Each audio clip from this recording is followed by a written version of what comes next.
The struggle to success. Well, all right. I grew up with a single mom, 3 kids, and I always wanted to be on stage. I was a pageant kid growing up. I did musical theater.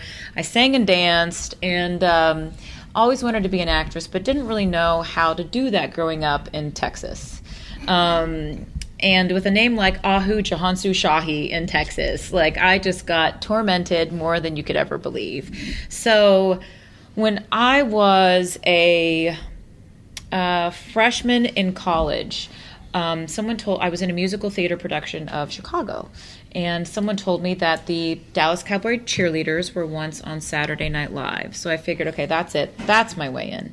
So I had never been a cheerleader. I always kind of detested cheerleaders. I was very jealous of their little skirts and all the athletes that dated them in school. And I tried out. I made the team, and Robert Altman came to Texas to film Dr. T and the Women.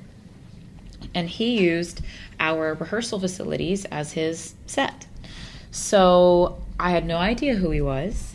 And when they say ignorance is bliss, like it's absolutely true, because he was my buddy. Like we were buds. He took a huge liking to me, and he invited me to sit next to him every day for 2 weeks at Video Village. We talked about everything other than the entertainment business. We had so much to talk about, he and I. And finally, it was the second to last day there, and he said, well, what is it that you want to do? And I said, well, I want to be an actress. I just don't know how to do it.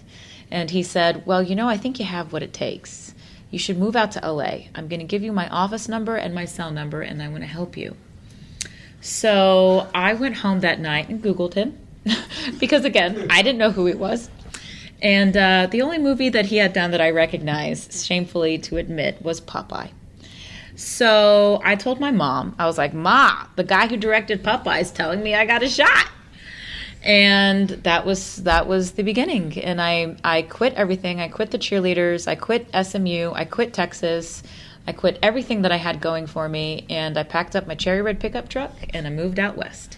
Altman is the kind of guy. Yeah. Altman is the kind of guy his work it deepens as we get older. Right. And we know more about cinema and storytelling. Yeah. So I'm sure for you, looking back as the years go on, yeah, it must mean even more because when you watch his films. Oh my gosh. I tell this story to people and they're so jealous that I have a story with Altman, and Altman was the catalyst to me moving out.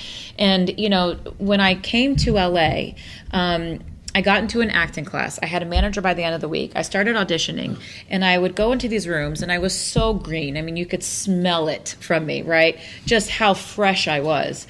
And people would ask me, so how did you come to town? And I said, oh, I just got here on Tuesday. I'm like, oh, do you know this guy named Robert Altman? He's a director. And they look at me, I'm like, yeah, he told me to come. And they're just like, what? Do you know who this is? I'm like, yeah. He's like my grandpa. Like, yeah, he's doing this movie right now with Kate Hudson and Liv Tyler, and we became friends. And they're just like, wait, what?